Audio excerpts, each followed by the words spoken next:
आप देख रहे हैं आदिनाथ टीवी चैनल, अनादि से अनंत की धर्म यात्रा।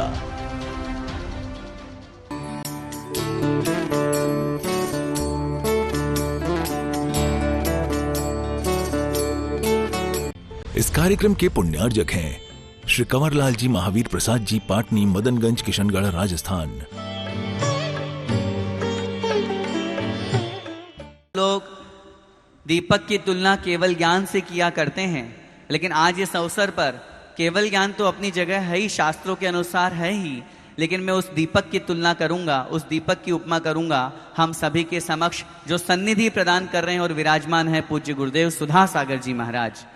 आचार्य भगवंत ने इस जगत को पूज्य गुरुदेव के रूप में एक ऐसा दीप प्रदान किया जिसके माध्यम से, जो स्वपर प्रकाशक है, आत्म कल्याण करते हुए हम जैसों का भी जो कल्याण के मार्ग पर हमेशा सोचते रहते हैं, चिंतन करते रहते हैं, नित प्रतिपल। कल शाम को जिज्ञासा समाधान में भी पूज्य गुरुदेव ने जो चिंतन दिया कि मैं हमेशा ये सोचता हूं कि मेरे कानों में भक्तों की आवाज मैं सुनूं, मैं अपने मुख से भक्तों को आशीर्वाद प्रदान करूं, इसके अलावा मुझे और कुछ नहीं चाहिए। ऐसे स्वपर कल्याण करता दीपक की अनुपम ज्योति के समान जो निरंतर प्रज्वलित हैं, अखंड दीपक हैं, ऐसे पूज्य गुरुदेव श्री सुधा सागर जी महाराज हैं। आज आचार्य भगवंत के चित्र के समक्ष दीप प्रज्वलन करते हुए हम यही मंगल में भावना भाते हैं कि भगवान जैसे ये दीप जल रहा है, ऐसे ही पूज्य गुरुदेव की उम्र हम सबको लग जाए और ये दीप निरंतर दिग दिगंत तक जलते हुए संसार की अज्ञान रूपी अंधकार को नष्ट करें। ऐसी मंगल में भावना भाते हुए आचार्य श्री के चित्र के समक्ष दीप प्रज्वलन हो रहा है। बंधुओं, आज आप सभी लोग सोच रहे होंगे कि पूज्य गुरुदेव के सानिध्य में प्रतिदिन नित नए नए कार्यक्रम, नए नए अधिवेशन हुआ करते हैं। आज का यह शुभ दिवस हम सभी जैसा कि जानते हैं 2 अक्टूबर, और 2 अक्टूबर का दिवस पूरा भारतवर्ष अहिंसा दिवस के रूप में मनाता है। न केवल भारतवर्ष अपितु पूरा विश्व। महात्मा गांधी की जन्म जयंती के अवसर पर यह अहिंसा दिवस के रूप में विख्यात है, और आज से प्रारंभ होने वाला यह शुभ दिवस अहिंसा की एक नई ज्योति जलाएगा। इस भावना के साथ में आज का यह कार्यक्रम प्रथम सत्र प्रारंभ हो रहा है। पूज्य श्री के आशीर्वाद प्राप्त करने के पश्चात हम सभी यहाँ पर पहुँचते हैं, और आज के इस प्रथम सत्र में जिन 3 महान विद्वानों का आलेख वाचन होगा, उससे पूर्व इस सत्र की अध्यक्षता करने के लिए मैं निवेदन करना चाहूँगा हमारे संस्थान के स्नातक बंधुवर, परम आदरणीय डॉक्टर आलोक कुमार जी जैन रानू, जो भोपाल से हमारे बीच में है। एक बार जोरदार तालियों से उनका स्वागत कीजिए। मैं उनसे निवेदन करूंगा कृपया मंच पर पधारें और आज के इस कार्यक्रम की सत्राध्यक्षता का भार अपने कंधों पर लेकर के हमें कृतार्थ करेंगे। आदरणीय आलोक जी रानू केंद्रीय संस्कृत विश्वविद्यालय भोपाल में जैन दर्शन के, जो जैन दर्शन प्राकृत विद्या शाखा है, उसमें प्रोफेसर के पद पर अपना कार्य कर रहे हैं। उनसे मैं निवेदन करूंगा श्रीफल समर्पित करके पूज्य श्री से आशीर्वाद प्राप्त करेंगे और फिर अपना सत्राध्यक्ष पद को सुशोभित करेंगे। मैं निवेदन करूंगा आज के इस सत्र में सारस्वत अतिथि के रूप में विराजमान होने के लिए हमारे ही संस्थान के प्रिय स्नातक बंधुवर परम आदरणीय डॉक्टर सत्येंद्र कुमार जी, जो दिल्ली के नाम से विख्यात हैं, अभी जयपुर में प्राकृत विभाग में अपनी महत्वपूर्ण सेवाएं प्रदान कर रहे हैं और अनेक उस शोध स्थान पर, शोध केंद्र में अपनी सेवाओं के माध्यम से प्राकृत जगत को पूर्ण रूप से विस्तरित करते हुए दुनिया के सामने प्रकट कर रहे हैं। ऐसे आदरणीय सत्येंद्र जी भाई साहब से मैं निवेदन करूंगा कृपया पधारें और आज की सारस्वत अतिथि पद को सुशोभित करें। बंधुओं, पूज्य गुरुदेव ने सन 1996 में जो श्री दिगंबर जैन श्रमण संस्कृति संस्थान सांगानेर की नींव रखी, और उस नींव का, उस मुहूर्त का ये अद्भुत परिणाम हुआ कि आज हजारों विद्वान और विदुषियां तैयार हो गई। हम सभी के समक्ष मंच पर जो उपस्थित हैं, परम आदरणीय अधिष्ठाता महोदय, आदरणीय संयुक्त निदेशक महोदय, कमेटी के प्रतिनिधि के रूप में पूरी कमेटी, पूरी समिति भी हमारे समक्ष कल प्रातःकाल यहाँ आएंगी। उनके पूर्ण रूप से प्रतिनिधि के रूप में आदरणीय उपाध्यक्ष उत्तम चंद जी पाटनी साहब, आदरणीय सुरेश जी कासलीवाल साहब, हमारे विद्वत परिषद के अध्यक्ष महोदय आदरणीय प्रोफेसर अशोक कुमार जी जैन वाराणसी, बालिका संस्थान जो 2018 से प्रारंभ हुआ और पूज्य गुरुदेव के चरणों से जो अनेक वर्षों से जुड़ी हुई हैं, अपनी तन मन धन से सेवाएं करने में हमेशा तत्पर रहती हैं, ऐसी अधिष्ठात्री आदरणीय शीला जी डोडिया, निदेशिका जो उनके कंधे के कंधा मिला करके और साथ में पूरा पूज्य गुरुदेव की आज्ञा में रह करके पूरी बालिकाओं को तैयार कर रही हैं, ऐसी डॉक्टर वंदना जी जो जयपुर से हमारे बीच में हैं। आज आप इन सब लोगों को देखिए, इनका महनीय योगदान जो सांगानेर संस्थान को प्राप्त हो रहा है। पूर्व में अधिष्ठाता पद को जिन्होंने सुशोभित किया, आदरणीय पंडित रतनलाल जी बेनाड़ा साहब, जिन्होंने उस कमेटी में प्रारंभिक अवस्था में श्री गणेश किया, ऐसे गणेश जी राणा साहब, आदरणीय राजेंद्र के गोधा साहब, ऐसे इन सभी महान श्रीमंतों का, धीमंतों का जो आशीर्वाद और सेवाएं संस्थान को प्राप्त हुई, उसी का नतीजा है कि आज ये हजारों विद्वान और विदुषियां तैयार हो रही है। मैं चाहूंगा एक बार पूरा सदन ऐसे महान मंच पर विराजमान सुशोभित सभी लोगों के लिए जोरदार तालियां बजा करके, जो यहाँ प्रत्यक्ष रूप में उपस्थित नहीं है लेकिन परोक्ष रूप में हम उनके सम्मान में उनका अभिवादन अभिनंदन करते हैं कि जिनकी असीम सेवा से आज ये रूप हम सबको मिल रहा है। मंच की दाईं तरफ हमारे विद्वत वर्य जो शास्त्री की उपाधि प्राप्त करके और स्नातक बनकर के समाज में अपनी सेवाएं प्रदान कर रहे हैं, सरकारी सेवाओं में लगे हुए हैं। साथ में ही मंच की बाईं तरफ जो विदुषी बहनें जो स्नातिका बनकर के और अपनी गृहस्थी संभालने के साथ साथ धर्म की प्रभावना में अपनी अग्रणी भूमिका निभा रही है। 10 लक्षण महापर्व शिविरों में अपने पाठ्यक्रम, अपने पाठन के माध्यम से जो एक अभूतपूर्व छाप छोड़ रही हैं, आज इस कार्यक्रम में उनका सम्मेलन, अधिवेशन एवं संगोष्ठी है। मैं अधिक समय नहीं लगाता हुआ सबसे प्रथम आलेख के लिए यहाँ पर निवेदन करूँगा। सांगानेर संस्थान के 2004 बैच के जो विद्वत वर्य परमादरणीय श्री शिखर चंद जी जैन जो दिल्ली से हमारे बीच में हैं, मालपुरा से इनका निज निवास स्थान है और 2004 में सांगानेर संस्थान में प्रवेश करके पंचवर्षीय अध्ययन करने के पश्चात बड़ा सौभाग्य इनका रहा और संस्थान वालों का भी रहा कि महाविद्यालय में पाठन के साथ साथ इन्हें सांगानेर संस्थान में भी व्याख्याता पद पर सुशोभित होने का अवसर मिला और बाद में केंद्रीय विश्वविद्यालय में, केंद्रीय विद्यालय में सरकारी सेवाएं प्रदान करते हुए अभी ये वर्तमान में दिल्ली में अपनी सेवाएं प्रदान कर रहे हैं। मैं निवेदन करूंगा, पंडित शिखर चंद जी जैन शास्त्री दिल्ली, इनका विषय है अष्टपाहुड़ में वर्णित पंचम काल में ध्यान की अवधारणा प्राकृत भाषा में। ये अपना आलेख यहाँ पर रखने का, अच्छा हिंदी में ही है, आइए हिंदी भाषा में, क्योंकि वो सर्वजन सामान्य समझने वाली भाषा है इसलिए इनका भाव बना। मैंने लिखा जरूर प्राकृत में है लेकिन मैं हिंदी भाषा में बोलूंगा ताकि सभी को समझ में आए। पंडित शिखर चंद जी के लिए एक बार जोरदार तालियां।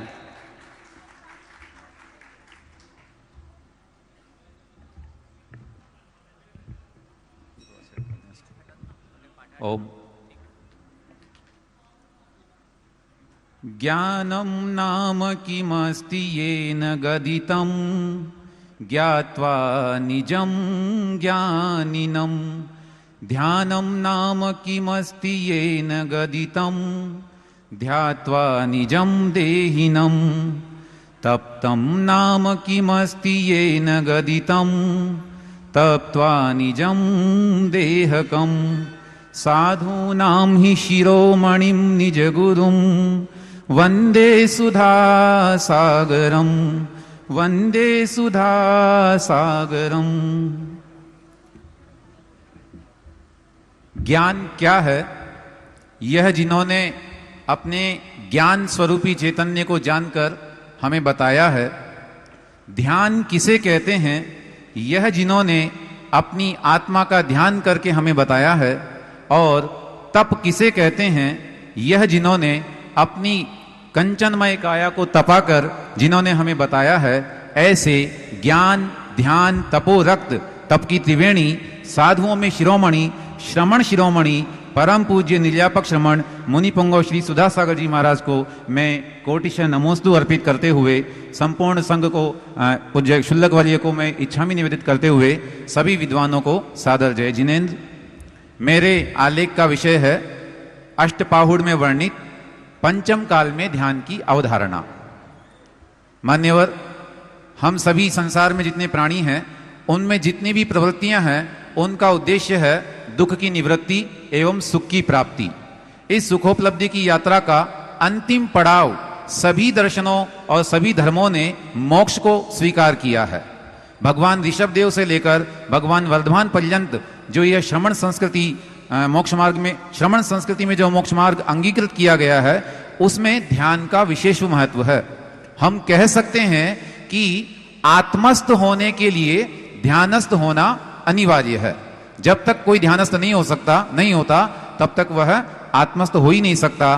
तीर्थंकर परमात्मा भी अंत समय में परम शुक्ल ध्यान के माध्यम से ही कर्म विहीन होकर अपनी आत्मा से संपन्न होते हैं और अपने आत्म प्रदेशों में स्थित होते हैं।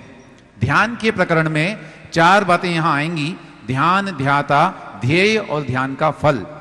संक्षेप में जिन बिंदुओं पे मैं चर्चा करूं, सर्वप्रथम हम जानेंगे ध्यान के लक्षण, ध्यान के प्रकार, ध्यान और ज्ञान में जो किंचित भेद आचार्य ने स्वीकार किया है, भेद और अभेद, वो दोनों दृष्टियां, और उसके उपरांत आज जो परम पूज्य कुंद देव ने हमें पंचम काल में ध्यान है या नहीं, इस विषय पर थोड़ी सी चर्चा मैं कर पाऊंगा।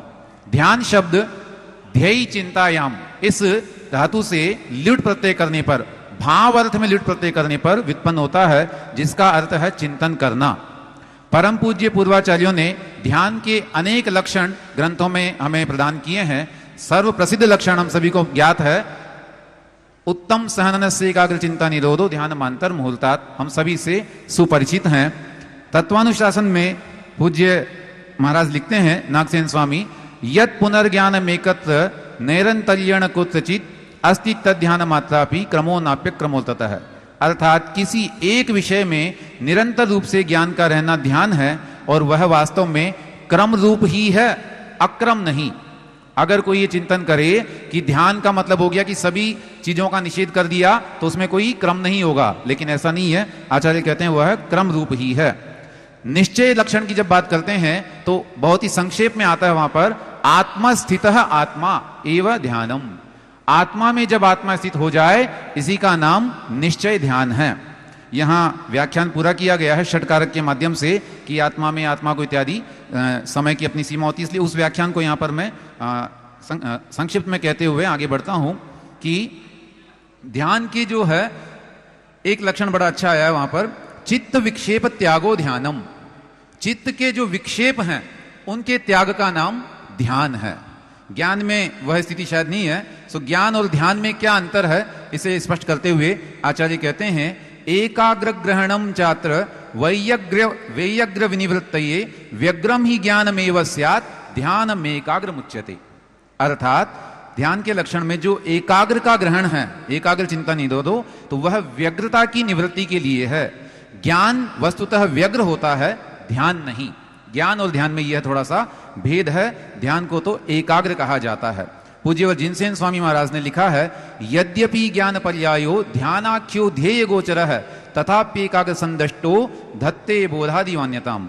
अर्थात यह ध्यान ज्ञान की ही पर्याय है और वह ध्येय को विषय करने वाला होता है, तथापि वह सहवर्ती होने के कारण वह ध्यान ज्ञान, दर्शन, सुख और वीर्य रूप व्यवहार को भी धारण कर लेता है। अर्थात हमें ऐसा मालूम पड़ता है कि हम ज्ञान की ही परंपरा में उस समय चल रहे हैं। परंतु जिस प्रकार चित्त रूप हर्ष से जाने गए, चित्त धर्म रूप जाने गए हर्ष व क्रोधादि भिन्न भिन्न रूप से प्रकाशित होते हैं, उसी प्रकार अंतःकरण का संकोच करने रूप ध्यान भी चैतन्य के धर्मों से कथनचित भिन्न है।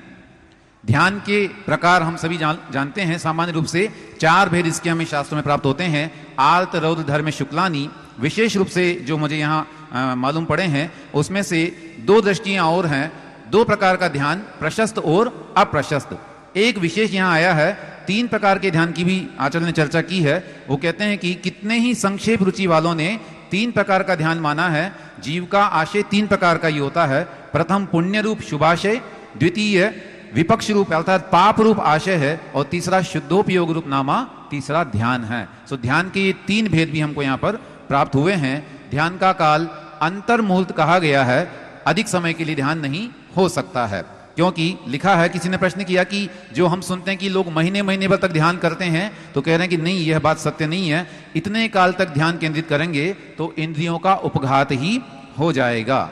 वर्तमान में ध्यान के माध्यम से अनेक सिद्धियों की चर्चा हमारे यहाँ आती है, और ये होती भी हैं। आगम में स्पष्ट उल्लेख है, यहाँ पर अनेक रेफरेंस मैंने दिए हैं। वहाँ लिखा गया है कि ध्यान से ऐहिक फलों की अनेक प्रकार की सिद्धियां देखी जाती हैं। अनेक मुनिराज मुनि मंत्र, मंडल, मुद्रा आदि का प्रयोग करते हुए समस्त सुर, असुर और मनुष्य के समूह को क्षण मात्र में शोभित करने की क्षमता रखते हैं। और वहां उन्होंने कहा कि ध्यान के माध्यम से ये सब सिद्धियां संभव हैं, लेकिन ऐहिक फल वाले सभी ध्यान अप्रशस्त हैं। संक्षेप में कह सकते हैं वे सभी आर्त ध्यान हैं अथवा रौद्र ध्यान हैं।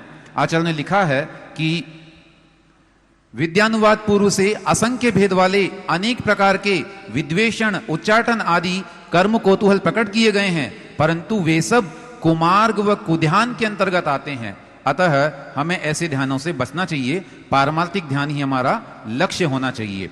और अब मैं विशेष जो हमारा मुख्य उद्देश्य है उसको मैं कहकर के अपना स्थान लूंगा। क्या पंचम काल में ध्यान हो सकता है? तो पंचम काल जो वर्तमान चल रहा है उसमें हम देखते हैं कि संसार में कितने ध्यान के केंद्र खोले जा रहे हैं, लेकिन वहां पर ध्यान नहीं है, ध्यानाभास है। ध्यान की प्राप्ति का उपाय परम पूज्य आचार्य देव ने, आचार्य कुंद कुंद महाराज ने अष्टपाहुड़ में कहा है, आहारासण निद्रा जयम चकाउण जिणवर मयण झाय वोणीय अप्पा नाउणम गुरु पसायण। अर्थात आहार, आसन और निद्रा, इन तीनों को जीत करके जिनेन्द्र देव के मतानुसार गुरुओं के प्रसाद से आत्मा को जानना चाहिए और उसका ध्यान करना चाहिए। इस सिद्धांत को ध्यान में रखें तो वर्तमान में जितने भी ध्यान केंद्र हैं वहां कोई आहार विजय की बात नहीं होती, वहां कोई निद्रा विजय की बात नहीं होती है। यदि आहार विजय, आसन विजय और निद्रा विजय का सर्वश्रेष्ठ उदाहरण कोई है तो वे हैं हमारे दिगंबर मुनिराज। उनको जो ये ध्यान है वो भी क्यों करना चाहिए? हम जान रहे हैं कि वो आहार विजय एक ही बार आहार लेते हैं और वो भी कई बार तो उपवास करके इतना आहार ग्रहण करते हैं, तो आहार विजय उनका पर्याप्त है। निद्रा विजय का उदाहरण हमारे सामने गुरुदेव हैं ही। हम देखते हैं प्रातःकाल 4 बजे से लेकर के ही और दीर्घ रात्रि तक जो है उनकी चर्या निरंतर जागृत अवस्था में रहती है। मुझे तो लगता है कि वे शायद निद्रा करते भी हों या न करते हों, उनकी निद्रा भी जागृत अवस्था ही है और ये हम सभी जानते हैं, इष्टोपदेश में इसको सिद्ध किया गया है। क्यों करना चाहिए ध्यान? उसको लिखा है कि आत्मा चारित्र से सहित है, दर्शन ज्ञान से युक्त है, इस प्रकार गुरु प्रसाद से जानकर उसका ही नित्य ध्यान करना चाहिए। जो आत्मा का ध्यान करते हैं, जिनसे सम्यक दर्शन की शुद्धि विद्यमान है, जो दृढ़ चारित्र के धारक हैं तथा जिनका चित्त विषयों से विरक्त है, ऐसे पुरुषों को निश्चित ही निर्वाण प्राप्त होता है। अर्थात ध्यान का अंतिम और एकमात्र लक्ष्य है निर्वाण की प्राप्ति, मोक्ष की सिद्धि, और वह उससे होती भी है। लेकिन वर्तमान में तो मोक्ष होता नहीं, पंचम काल में मोक्ष होता नहीं, तो क्या ध्यान भी होता है अथवा नहीं? ये मुख्य प्रश्न है। तो उसका उत्तर देते हुए आचार्य भगवान ने लिखा है, चर्यावरियावद समिधि वज्जिया शुद्ध भाव पभट्टा केईजम पंतिणरा नहु कालो झाण जो यस। अनेक लोग जो चारित्र मोहनी कर्म से युक्त हैं, व्रत समिति से रहित हैं, शुद्ध स्वभाव से च्युत हैं, ऐसे कितने ही मनुष्य कहते हैं कि ध्यान रूप योग, यह ध्यान रूप योग का समय नहीं है, अर्थात इस समय ध्यान नहीं हो सकता है।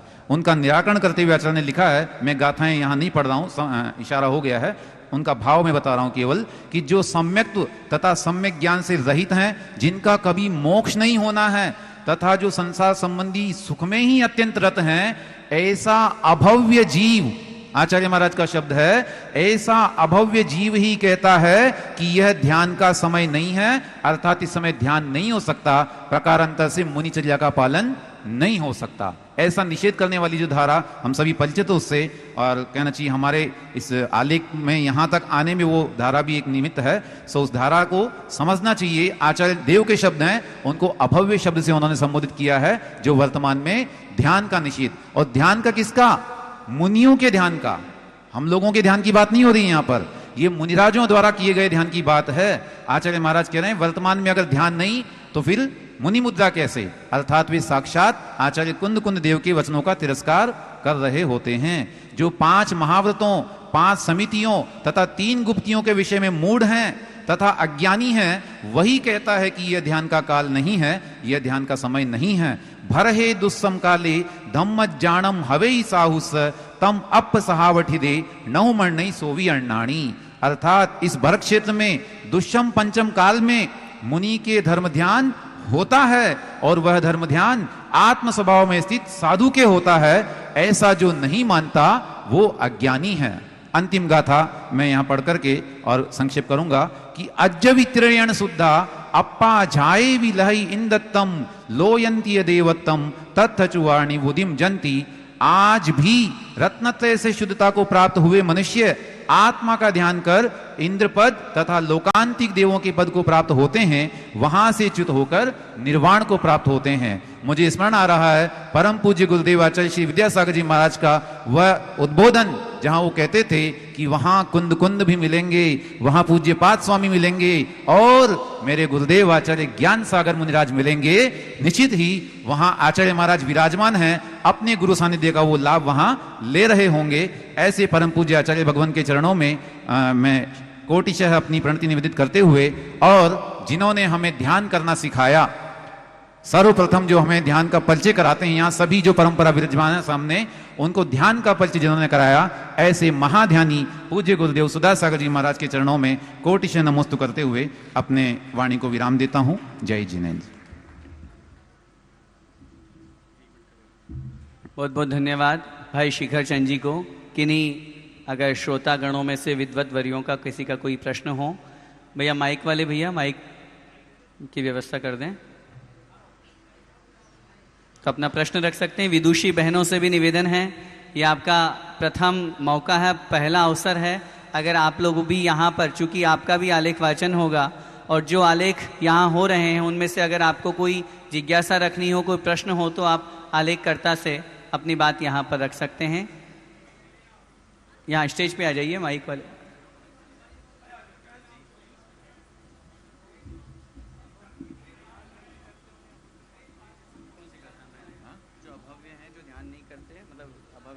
जिनको जिस गाथा में अभव्य शब्द का प्रयोग किया है वो कौन से ग्रंथ की और कौन सी गाथा है, ऐसा जिज्ञासा की गई है, बताओ जी। ओम इच्छा में महाराज जी, ये मोक्ष पाहुड़ की गाथा क्रमांक 74 है। सम्मतणान रहियो अभव जीवो हु मोक्ष परिमुक्को संसार सुहे सुरदो नहु कालो भणई झाणस, ऐसा उल्लेख वहां पर आया है और उसमें लिखा है कि ये काल नहीं है। हाँ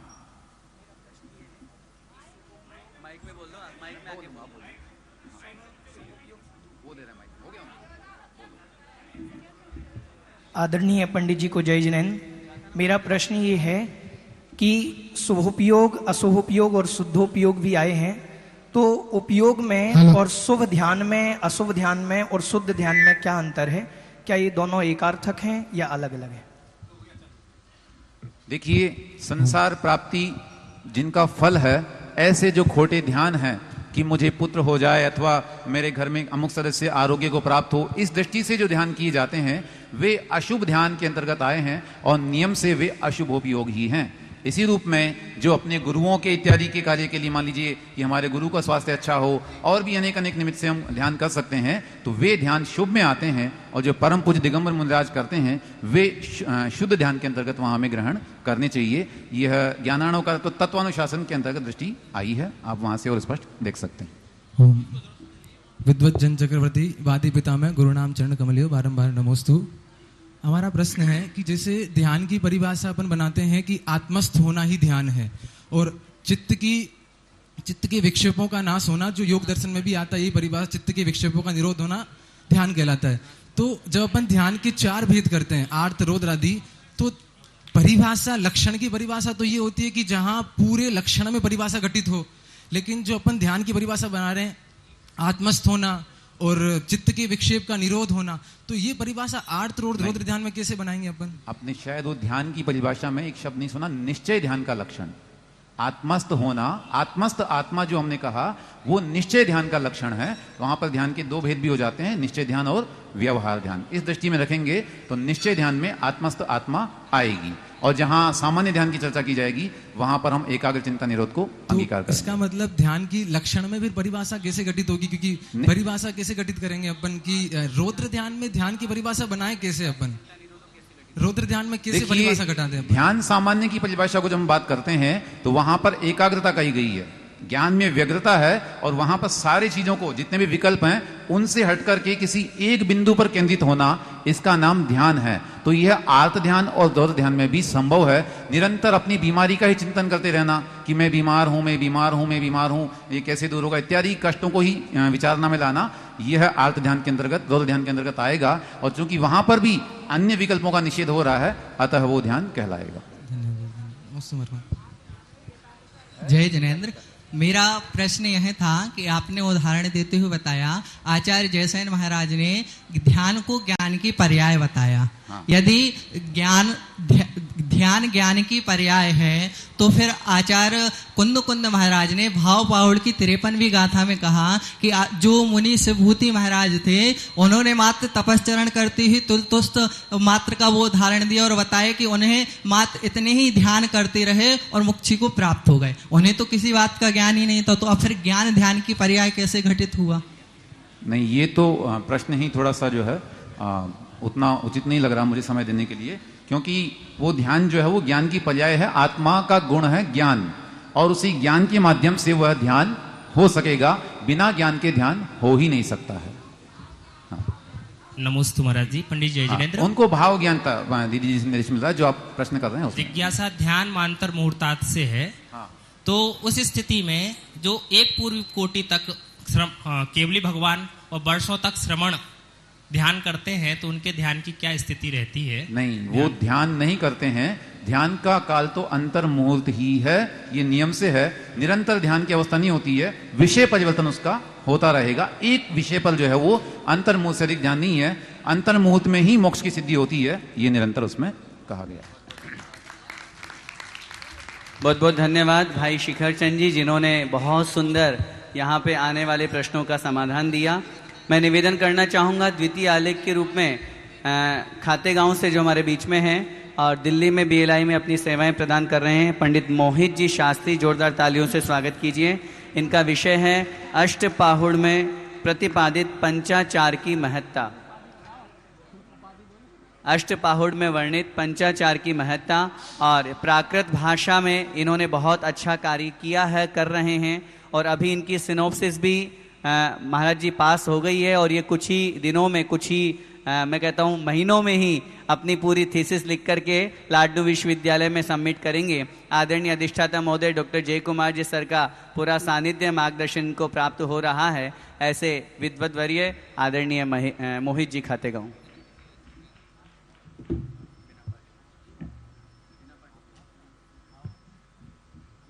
ओम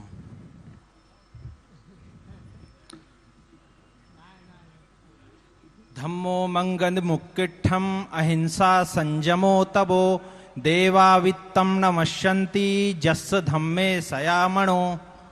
मंचे विराजमानः परम पूज्य निज्जावय समण गुरुदेव मुनिपुंगव श्री सुहासायर महारायस्य चरणेषु कोडिये शरणमुत्थुम बवहरामि खुंदक्त्याणम चरणेषु इच्छामि एवं व्यूस जनानम जहाजोग्गम अहिनंदामि उबडित्था सवाय सावय सावीय गणानम जयौ जिणंदो इति बवहरामि। अहम मज्ज सोदपत्तम आरंभम करामि मज्ज सोदपत्तम शिष्यगम अट्ठपाहुड़े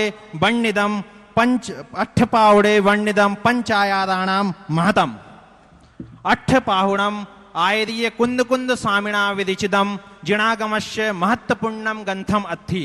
अस्य ग्रंथे अट्ठपाहुणायम अट्ठ विभागायम सन्ति।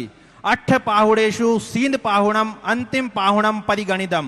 इमम्मि सीनस्य महत्तम परिपायनम चत्तानीस गाहा सन्ति। इमम्मि कहई जम सीनस्य नाणेन सह को भी विरोहो नत्थि, परंतु सीनम बिना विषय वासनाए राणम रट्ठई। सीनम विषयाणम सत्तु तथा मोक्षस्य सोपानम अत्थि। जीवदया सच्चम अचोरम ब्रह्मचरम इंद्रिय दमनम सम्मदंसन नाणम तथा तवादीनम सीनस्य अंतर्गते भणिज्यन्तु।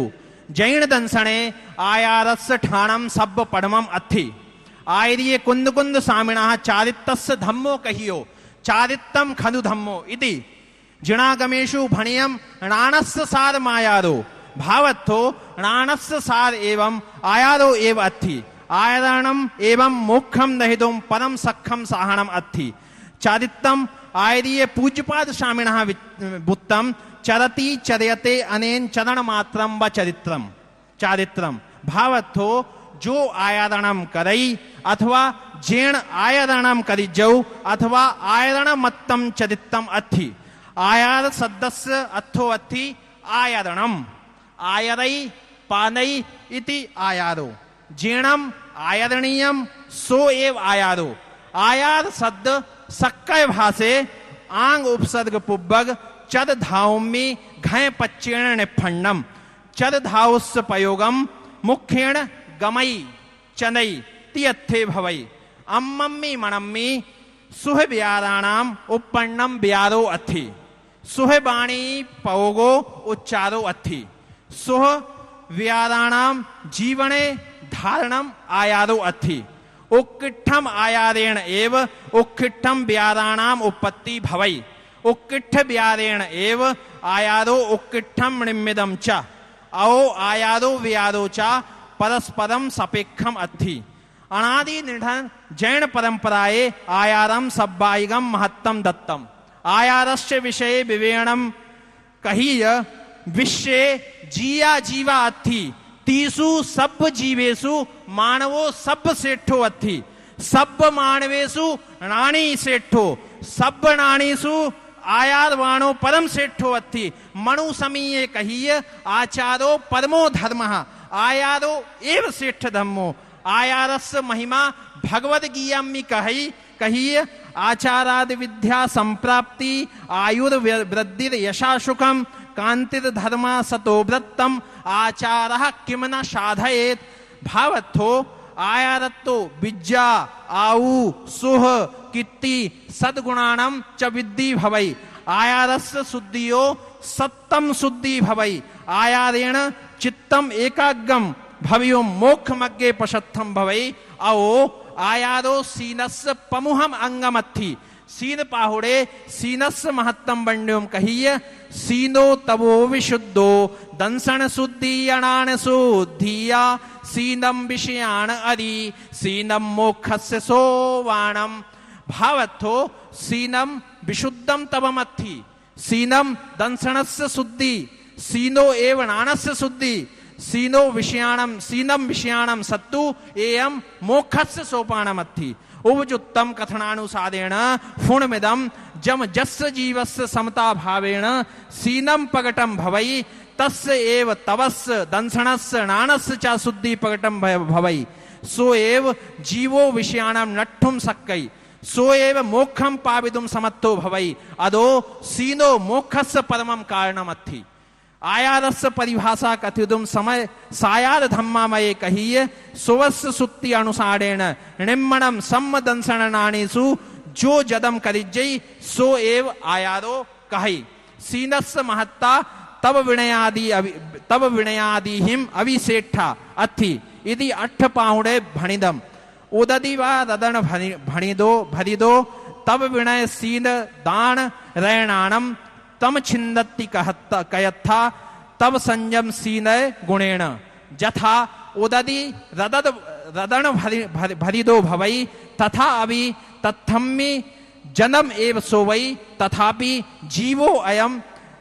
तब विनय सीन दानादि गुणेहिम जुत्तमत्थि तथापि सीनेन सहिदम भवई तदेव सब्बोखिट्टम निब्बाणम नहै जय जीवो अत्यंत तब विनय दान आदिम सहिदम भवेवि यदि मोह खोयण हिदम सम परिणाम रूपेण सह सीनम न पगटई तदो मोक्षस्य पत्तिम न भवई अतो एव सीनस्य पावम पंचायाराणाम विषये सीन पाहुड़े उत्तम सम्मतनान दंसन वीर्य पंचायार पाणम जननो विपवन सहिदो डहंत नाणम दंसनम तवम वीर्यम च एदे पंच आयारा सन्ति ते अप्पाणम अस्यम पावम पुरकम्मम तथा एव दहई यथा यदो पवन सहिदो अग्नि पुर इज्जणम दहई उपजुत्तेषु पंचायादेषु सम्मतम आदि पंचायारः अग्गिठाणीयम अथि च अप्पाणम तिक्कानो शुद्ध सहावश्य सीनम कहई सीनमिदम अप्पाणम पवन ठाणियो सहावो अथि सो पंचायादो अग्गी सीन रूपी पवनस सहायम पावम पुर कम्म बंधानम डह्युम अप्पाणम सुहम करई एदिसम सीनम एव पहाणो अथि पंचायादेषु चरितम कहई सीन पाहुणे सम्मतम कहई परंतु अत सम्मतम कहे सदी चरितम एव मुणे अब्बम विरोहो न जानीयम मूनायादे पंचायादानाम इत्थम अथि दंसनान चरित्ते तब्बे वीर्याचरिहम्मि पंचभिः भावत्थो दंसनायादो नाणायादो चारित्तायादो तवायादो वीर्यायादो च ए पंचायारः सन्ति भाव धावम आयाद कुंद कुंद शामी सम्मत्तायादम परमम दंसनायादम तियम च कहिए परंतु अत्त सम्मत्ता चरणेन चारित्यायादम मुने अब्बम इदानीम उपसंहारम समयो नथि तर्हि जैन दंसने अप्पाणम शुद्धि मोक्षस्य कारणेन पंचायानाम विशेषम महत्तम भणिदम सम्मत्तम नाणम दंसनम तबम वीर्यम च एदे पंचायारः अप्पाणम कये इमेदिशम साहनम अथि जो जीवाणम कये कम्म बंधनत्तो मोत्तुम समर्थम भवई सम्मत्तम अप्पाणम कये सम्मदिहा दंसई सम्मत्तेहिम जीवस्य दिट्ठी मिच्छ रहिदम भवई एवं सम्मत्तम परिगच्छई नाणम अप्पाणम मून सरूपम दंसई अन्नाणम नस्सई च दंसनम अप्पाणम सद्दा विश्वासेहिम सह धम्म मग्गे ठिदी करई तबम अप्पाणम संयम चाग साहिणायम च अंतरिया शुद्धि पदानई वीर्यम अप्पम्मि अदम उज्जानम पराक्रमम पुरुषत्थम संचरई एदे पंचायाद समूहेण अप्पम्मि एदिसी सत्ति प्रकटम भवई या पुर गूढ़ संकार युक्त कम्मानाम नठन्ति तथा एव यथा प्रचंड पवन सहितम अग्नि पायण रुक्ष ईहणम दज्जन्ति यथा कम्मक्षय भवई तथा अप्पाणम सरूपम निम्बनम पयासियम अभवई साएव शुद्धि अप्पाणम मोक्षम परियग्गसरै उपजुत्ता पंचायारः केवलम साहणानम साहणमेव न परंतु अप्पाणम मुत्तिणम कये पवन सहायगो अथि पंचायाराणाम अभावे जीवो कम्म बंधनत्तो कदापि मुत्तम न भवई पंचायाराणम अश्यम्मि अप्पः शुभ रूपाणम णाओम अखंड सत्ति संति अनंत आनंदम चंदहै इदमेव जिनायाद दंसनस्य परम साहिणा जीवनस्य सब्बच्च उद्देशो अथि इति सम गच्छतः खंडम कावी भवै एव पमादो हसन्ति दुज्जना तत् समादधै साहुओ जयौ जिनेन्दो। बहुत बहुत धन्यवाद भाई मोहित जी जैन शास्त्री जिन्होंने प्राकृत भाषा में बहुत सुंदर यहाँ पर अपना आलेख प्रस्तुत किया और मुझे लगता है कि अगर किन्हीं विद्वान की यहाँ पर कोई शंका हो तो मैं चाहूँगा कि वो भी प्राकृत भाषा में ही उनसे अपनी जिज्ञासा रखेंगे। पुलक जी ने भी प्राकृत भाषा में अपना गौरव हासिल किया है और वो एक अपनी जिज्ञासा रख रहे हैं। हाँ पहले अंकित जी रखिए। हाँ हिंदी में कोई बात नहीं। आइए मोहित जी। मैं मोहित जी से निवेदन करूंगा पूज्य श्री का आशीर्वचन लेने के पश्चात पहले जिज्ञासा यहाँ पर जो हमारे सुधी विद्वत जनों की है उनका समाधान यहाँ पर रखेंगे। हाँ बोलिए अंकित जी। नमोस्तु गुरुजी। पंडित जी को प्रणाम। प्रश्न यह है कि रत्नात्रय की जब चर्चा की गई तब सम्यक दर्शन सम्यक ज्ञान चारित्र में भी दर्शन ज्ञान चारित्र है। भगवती आराधना में जब आराधना की चर्चा की गई तब वहां भी सम्यक वहां दर्शन ज्ञान चारित्र और तप है। और जब पंचाचार की चर्चा की जाती है तब वहां पर भी सम्यक दर्शन ज्ञान चारित्र तप और वीर्य है। तो इनमें अंतर क्या है और इनमें क्या विशेषताएं हैं जो बार बार आचार्य महाराज अलग अलग शब्दों से इनका प्रयोग करते हैं? देखिए आपका बहुत अच्छा प्रश्न है। सम्यक दर्शन सम्यक ज्ञान और सम्यक चारित्र में भी दर्शन आया हुआ है और इसमें भी दर्शन आया हुआ है। तो वो रत्नात्रय की विवक्षा से है। जैसे अपन पदार्थ पढ़ते हैं, पदार्थ में भी जीव आता है, तत्व में भी जीव आता है, उसी प्रकार से यहाँ पर भी उन्होंने ये सीन के अंतर्गत रखा है पंचाचारों को। तो इस प्रकार से मैं ऐसा समझता हूं कि इसकी अलग कथन करने की उनको आवश्यकता पड़ी। पूज्य गुरुदेव से बाकी पूज्य गुरुदेव इस विषय में मार्गदर्शन प्रदान करें कि रत्नात्रय और आराधना और पंचाचार तीनों में क्या विशेषताएं हैं और क्या अंतर हैं गुरुदेव? जी गुरुदेव। नमोस्तु गुरु। हाँ, जो जिज्ञासाओं का समाधान हमारे विद्वत वर्य नहीं कर पा रहे हैं, पूज्य गुरुदेव अपने आशीर्वचन में, उपदेश में उन सबका समाधान करेंगे। हाँ बोलिए। गुरुनाम चरण कमलीय बारंबार नमोस्तु। प्राकृत भाषा मध्ये मम तथा सिद्धता नास्ति, हिंदी भाषायाम् अथवा संस्कृत भाषायां वदतु।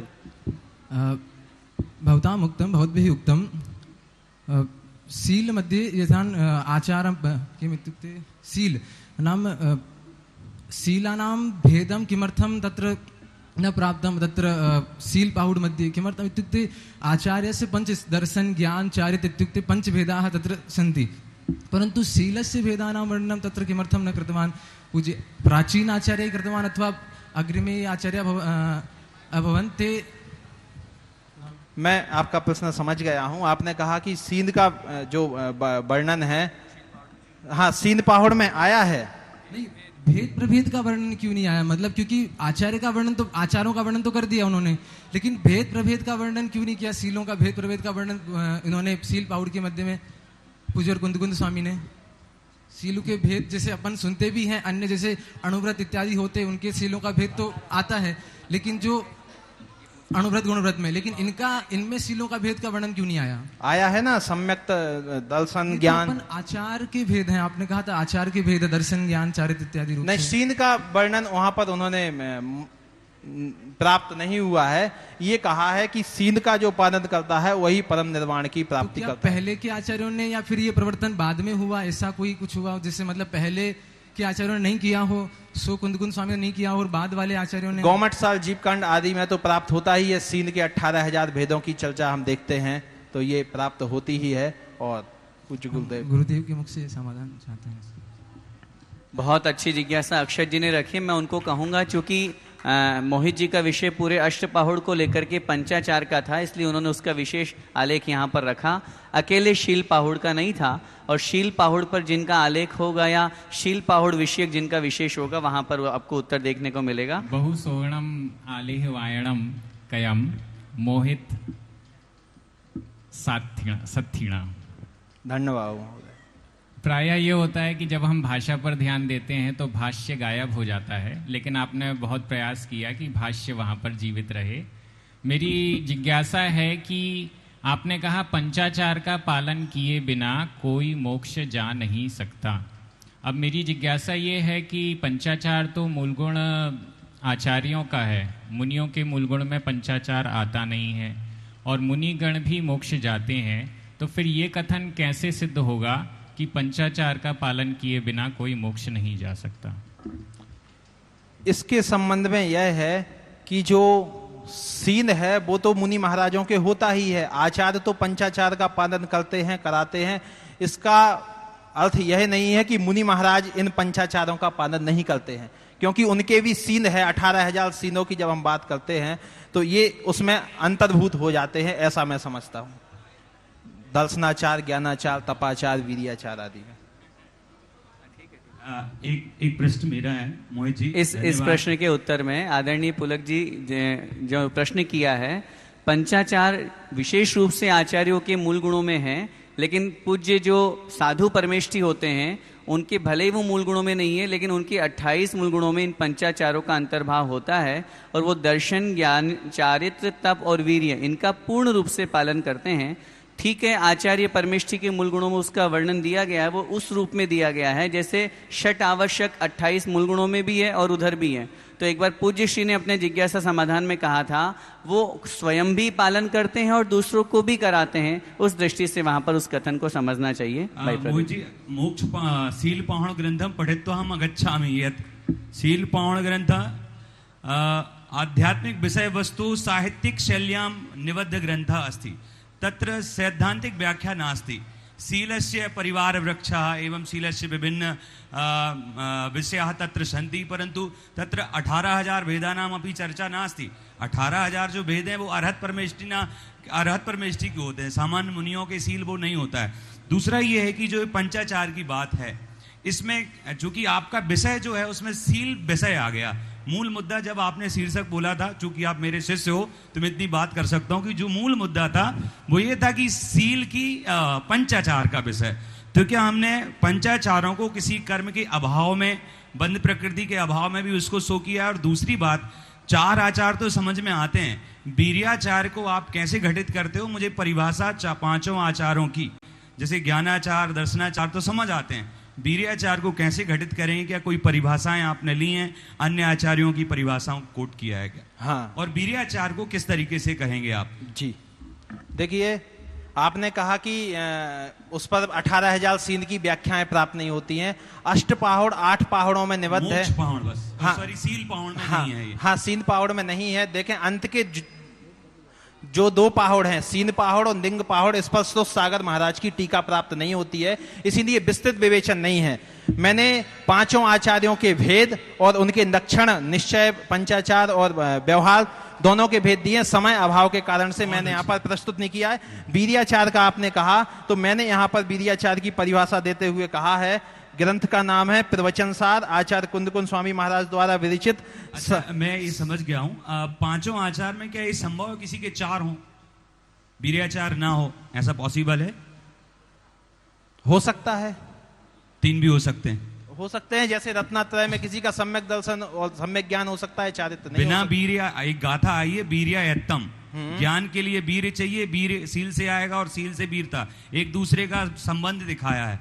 तो मतलब ये मैं महाराज जी से भी चाहूंगा कि वीर्यायत्तम, बिना वीर्य के क्या पूरा आचरण संभव है? क्या वीर्य उसका आधार भी है?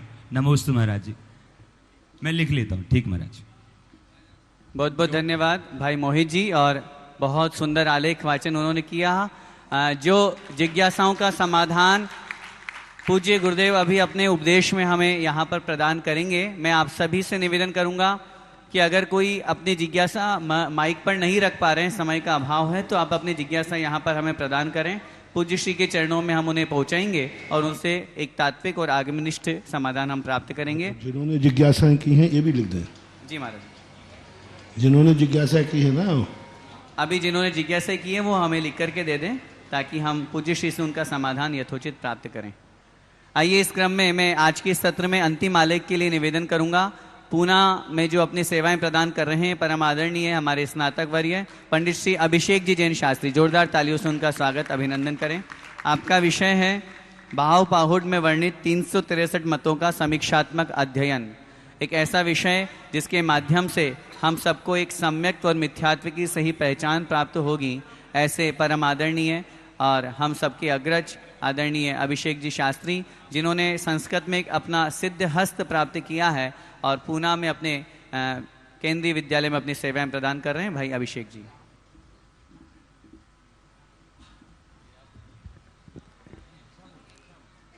एकेनाकर्षन्ति श्लथयन्ति वस्तु तत्त्वमितरेण अन्तेन जयति जैनी नीतिर्मन्थान नेत्रमेव गोपी। परम पूज्य तीर्थ चक्रवर्ती, जिन शासन केसरी निर्यापक श्रमण श्रोमणी मुनि पुंगव श्री सुधा सागर जी महाराज के चरणों में कोटि सह नमोस्तु। छुल्लकत्रय के चरणों में इच्छामी। उपस्थित व्रतीजनों की यथायोग्य वंदना एवं सभी को जय जिनेन्द्र। मेरे आलेख का विषय है भाव पाहुड़ ग्रंथ में वर्णित 363 मतों का समीक्षात्मक अध्ययन। इस लेख को प्रारंभ करने से पहले मैं ये अवश्य कहना चाहूंगा कि यदि आज हम सभी ने इन 363 मतों का स्वरूप समझ लिया तो हमारी बहुत सारी भ्रांतियां दूर हो जाएंगी। आज हम जैन समाज में भी जो विविध तरह की ऐसी धारणाएं देख रहे हैं जो आगम सम्मत हमें प्रतीत नहीं होती हैं, लेकिन हम बोल नहीं पाते कि ये आगम सम्मत क्यों नहीं है। लेकिन अगर हम इन 363 मिथ्या मतों को समझ लेंगे तो हम उसका शास्त्रीय प्रमाण के साथ में एक बार में खंडन कर देंगे कि भाई आपकी बात गलत है। क्यों गलत है? इस गाथा के हिसाब से गलत है। बस इसी शब्दों के साथ में मैं अपना लेख प्रारंभ कर रहा हूं। ईसा पूर्व की 6ठी शताब्दी भारतीय दर्शनों की दृष्टि से बड़ी महत्वपूर्ण है। यह वह शताब्दी थी जिसमें तीर्थंकर महावीर जैसे महान दार्शनिक उपदेष्टा ने अपने उपदेशों के माध्यम से आत्मा, तत्व, द्रव्य, पदार्थ, कर्म, मोक्ष आदि विषयों का निरूपण करके न केवल भारतीय दर्शन परंपरा अपितु संपूर्ण विश्व के दर्शनों को एक नया मार्ग दिखाया।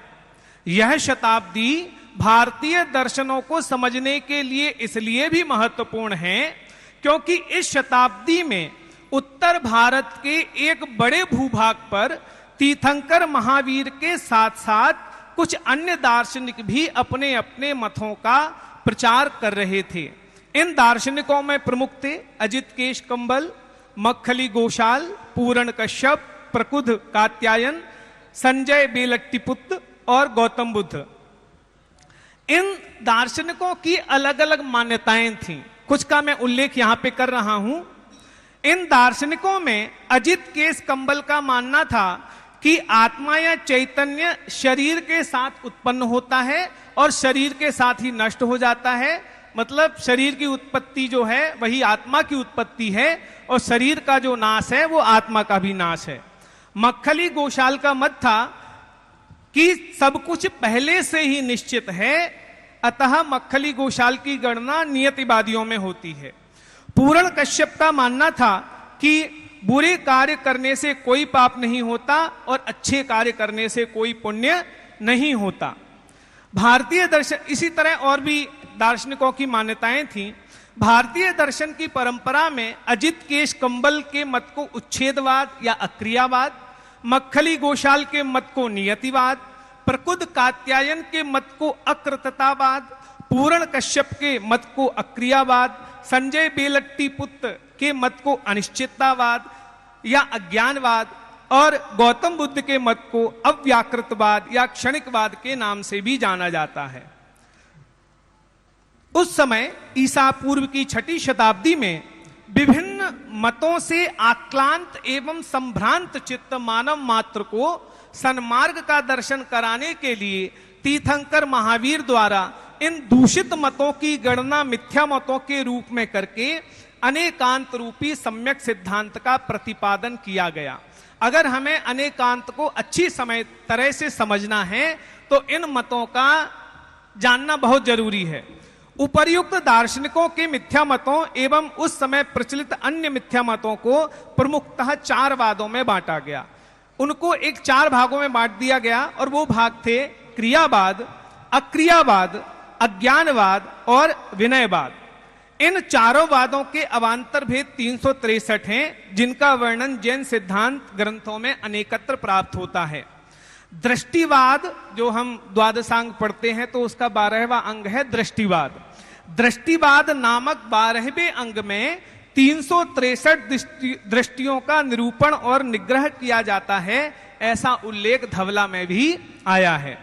आचार्य कुंद भाव पाहुड़ में मिथ्या दृष्टियों के वर्णन के प्रसंग में इन 363 मतों का वर्णन करते हुए लिखते हैं, असियसय क्रियवाई अक्रियाणम च होई चुलदीसी सत्तठी अन्नाणी वेढ़िया होंती 32। इस गाथा में क्रियावादियों के 180, अक्रियावादियों के 84, अज्ञानियों के 67 और वैनयिकों के 32 भेद गिनाए गए हैं। और ग्रंथ में सिर्फ नामोल्लेख भी क्या कहें, संख्या का उल्लेख किया गया, बाकी आगे विस्तृत वर्णन नहीं किया गया है। तो अन्य ग्रंथों के आधार पर उनका वर्णन यहां पे प्रस्तुत किया जा रहा है। मिथ्या दृष्टियों में सबसे पहले क्रियावादियों की चर्चा हुई है।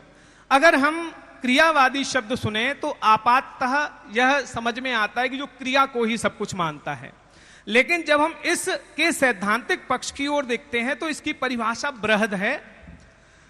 क्रियावादियों के दो मत थे।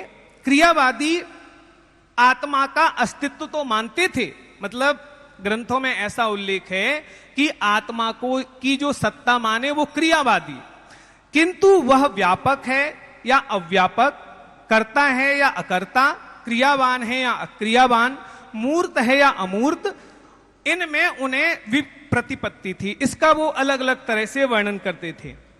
इसका वर्णन करते हुए गोमतसार कर्म कांड में आचार्य नेमिचंद सिद्धांत देव लिखते हैं, अत्थि सदो परदो विय निच्चानिच्चत्तणेन यणवत्था काली शरण प्रियदी सवाहेम्यते ही भंगाहु। अर्थात क्रियावादी वस्तु का स्वरूप अस्थि मान करके क्रिया की स्थापना करते हैं। वे स्वतः परतः नित्यत्व और अनित्यत्व की अपेक्षा से वस्तु को अस्थि रूप ही मानते हैं, तो वो वस्तु को सर्वथा अस्थि रूप ही माना करते थे। अब जो वर्तमान में जो क्रियावादियों की जो परिभाषा देखने को मिलती है वो भी यहाँ पे उल्लेख है। क्रियावादियों के दूसरे स्वरूप के अनुसार परलोक साधना और आत्म साधना में क्रिया ही उपयोगी है, ऐसा मानने वाले क्रियावादी कहलाते थे। दूसरे शब्दों में कहा जा सकता है कि साधना के क्षेत्र में ज्ञान की अपेक्षा, मतलब क्या किस लिए कर रहे हैं, क्यों कर रहे हैं, इसका जो महत्व को गौण करके बस करना है इसलिए कर रहे हैं, तो ज्ञान की अपेक्षा जो क्रियावादियों को ही क्रियाओं को ही अधिक महत्व देते थे, वे क्रियावादी थे। अब क्रियावादियों के भेद कितने हैं? 180। तो ये जीव, अजीव, आश्रव, संबर, बंध, संबर, निजरा, मोक्ष, पुण्य, पाप, 9 पदार्थ, इनके स्वतः परतः कर देंगे तो 18 हो गए। नित्य अनित्य कर देंगे तो 18 दूनी 36 हो गए। कोई इनको कालकृत मानता था, कोई ईश्वरकृत मानता था, कोई आत्मकृत मानता था, कोई नियतिकृत मानता था, कोई स्वभावकृत मानता था। यह भी एक बहुत गहरा विषय है जिसपे बहुत चर्चा हो सकती है। मैं आदरणीय अधिष्ठाता महोदय से चर्चा भी कर रहा था इस लेख से पहले कि इन पांचों के समवाय से ही कार्य की सिद्धि होती है, लेकिन वो इनमें से किसी एक को मानते थे तो 36 में 5 का गुणा करने पर जो है 180 भेद हो जाते हैं। अक्रियावादी वे लोग थे जो लोग आत्मा के अस्तित्व को या नहीं मानते थे, या जो ये मानते थे कि मोक्ष मार्ग में चारित्र और आचरण का कोई महत्व नहीं है। अक्रियावादियों के जो भेद हैं, क्योंकि वो पुण्य पाप को माना नहीं करते थे, तो जो 7 तत्व हैं कोई इनको स्वतः मानता था, परतः मानता था, तो 7 दूनी 14। और इनके जो हैं कालकृत, ईश्वरकृत, आत्मकृत, नियतिकृत और स्वभावकृत और यदृच्छाकृत, तो इस तरह से 84 होते हैं और शुद्ध, और इस तरह से 84 भेद हो जाते हैं। अज्ञानवादी जो मानते थे कि नहीं जानने में ही सुख है, उनका यह भी मत था कि सब चीज जब जानी नहीं जा सकती है तो अच्छा है कि उस चीज को जानो ही मत। और जो इनके जो हैं 67 भेद किए गए हैं, इसमें लेख में वर्णन है। और जो विनयवादी थे वो कहते थे विनय करो। विनयवादियों की मान्यता का वर्णन करते हुए आचार्य पूछपात स्वामी लिखते हैं कि सब देवता और सब मतों को एक समान मानना वैनयिक मिथ्या दर्शन है, हमारे लिए सब समान हैं। एक जगह मैं पढ़ रहा था अभी कि ये विनय नहीं है, ये अविवेक दृष्टि है कि हम सभी को समान मान रहे हैं। इनके 32 भेद हैं। अब मैं जस्ट अपने जो लेख है उसके उपसंहार पर आता हूं। इस प्रकार हम देखते हैं कि उपर्युक्त अनेकांतवाद की सिद्धांत की पृष्ठभूमि को समझने के लिए 363 मिथ्या मतों को समझना नितांत आवश्यक है। भारतीय दर्शनों की विविध मान्यताएं भी इन मतों में समाहित हो जाती हैं, किंतु ये सभी मत एकांगी हैं और वस्तु के यथार्थ स्वरूप को समझाने में असमर्थ हैं। क्रियावाद, अक्रियावाद, अज्ञानवाद मुख्यतः दार्शनिक मान्यताओं पर आधारित हैं, जबकि विनयवाद में दार्शनिक मान्यता के साथ आचरण की प्रधानता भी है। वर्तमान में भी इन चारों मिथ्यावादों को मानने वाले अनेक लोग हैं। जैन परंपरा में कुछ ऐसे मत हैं जो आचरण को गौण मानकर मात्र ज्ञान से ही मोक्ष प्राप्ति के आकाश कुसुम सदृश स्वप्न देख रहे हैं। कुछ मतानुयायी सच्चे देव शास्त्र गुरु को छोड़कर विनयवादियों की तरह रागी द्वेषी देवी देवताओं की आराधना में लगे हैं और विपरीत मान्यताओं के कारण मोक्ष मार्ग से विमुख हो रहे हैं। कुछ लोग काल लब्धि और जो देखी बीतराग ने सो होसी वीरारे, ये भी बहुत चलता है कि कब हमें प्राप्त होगा, कब हम व्रत लेंगे। जब तीर्थंकर भगवान ने देखा होगा तब हमें वो व्रत आ जाएंगे। तो इसके लिए मैं गोमट सार की एक गाथा का उल्लेख करना चाहूंगा, जिसकी उन्होंने लिखा है आचार्य नेमिचंद सिद्धांत चक्रवर्ती महाराज ने। जत्तु जदा जेण जहा, जत्तु जदा जेण जहा, जस्य नियमेण होति तत्तु तदा, तेण तहा तस्स हवे इति वादो नियति वादो तु। जो जदा मतलब यदा, जब, जेण जिस निमित्त से, जहां जिस प्रकार से, जस जिसका, जनियमेण जिस नियम से होना है, जो ऐसा मानता है वो नियतिवादी ही है। और नियतिवादी की गणना मिथ्या मतों में की गई है। आप सूत्र कृतांग में बहुत इसकी चर्चा हुई है। उनके लिए महाराज जी पार्श्वस्थ शब्द का प्रयोग आया है। जो नियतिवादी हैं उनके लिए पाशस्थ शब्द आया है। पाशस्थ शब्द संस्कृत में दो तरह से बन सकता है, पाशस्थ और पार्श्वस्थ, दोनों तरह से उसमें परिभाषा दी है कि पार्श्व मतलब होता है बगल में। तो जो मोक्ष मार्ग तो चल रहा है एक तरफ, और जो मोक्ष मार्ग से बगल में खड़े हुए हैं वे पार्श्वस्थ हैं। और पाश शब्द का एक अर्थ है बंधन। तो जो बंधनों में जकड़े हुए हैं, पाश में स्थित हैं, वे नियतिवादी हैं। तो ये मान्यता तो कभी भी हम जाते हैं, कभी हमें भी प्रसंग आ जाता है, क्योंकि ये बड़ा चल रहा है, इस पे पूरा का पूरा एक आंदोलन ही चल रहा है कि जब जब जो होना है तब तब सो होता है। एक गाथा आप गोमट सार कर्मकांड की एक गाथा, गाथा नंबर 882 है। इस गाथा को आप बता दीजिए कि आचार्य नेमिचंद सिद्धांत चक्रवर्ती, उसमें लिखा है जैसे चक्रवर्ती 6 खंडों को जीतता है, वैसे सिद्धांतों के जो 6 भाग हैं उन पर जिनका अधिकार था, उन्होंने एक गाथा में, जब इतने बड़े आचार्य ने एक गाथा में उनका सीधा कह दिया कि, और इसमें कई बार ऐसा आता है कि जो कार्तिकानुप्रेक्षा की एक गाथा का उल्लेख किया जाता है, जम जस जम्मी देसे जेण बिहाणेण जम्मी कालम्मी, दोनों गाथाएं बहुत मिलती जुलती हैं। तो जो पूर्व पक्ष है वो पहली गाथा को बताता है कि देखिए कार्तिकानुप्रेक्षा में लिखा है, गाथा नंबर शायद 321-322 है कि उन्होंने लिखा है, लेकिन प्रसंग भी समझिए वो किस प्रसंग में बात कही गई है। वो कह रहे प्रसंग था कि मिथ्या दृष्टि देवों को मत मनाओ, तुम इधर जाओगे कुछ नहीं होगा। तो हम समझाने के लिए कहते हैं, कहा भी है स्वयं कृतम कर्म यदात्मना पुरा, हम भी कहते हैं वो बात। तो किस प्रसंग में बात कही गई है उसको समझे बिना आप यदि उस बात को कहीं लगाएंगे तो उसका गलत ही अर्थ निकलेगा। तो बस अंतिम 2-3 पंक्तियां हैं इन सभी मिथ्या मान्यताओं से ग्रस्त लोगों के लिए और हम सभी के लिए भी मोक्ष मार्ग एवं जैन धर्म सम्मत जीवादी तत्वों के स्वरूप को सही तरह से समझने के लिए इन 363 मतों को समझना नितांत आवश्यक है। इतना ही कहकर के पूज्य मुनिश्री के चरणों में कोटिशः नमोस्तु निवेदित करता हुआ मैं अपनी वाणी को विराम देता हूं। जैनम जयतु शासनम।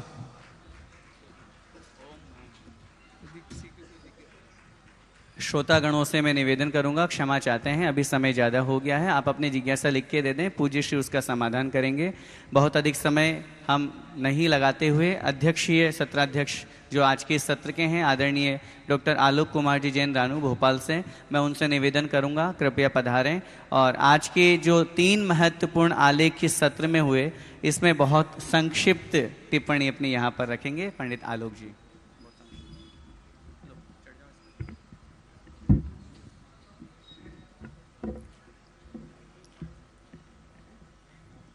ओम नमः सिद्धेभ्यः।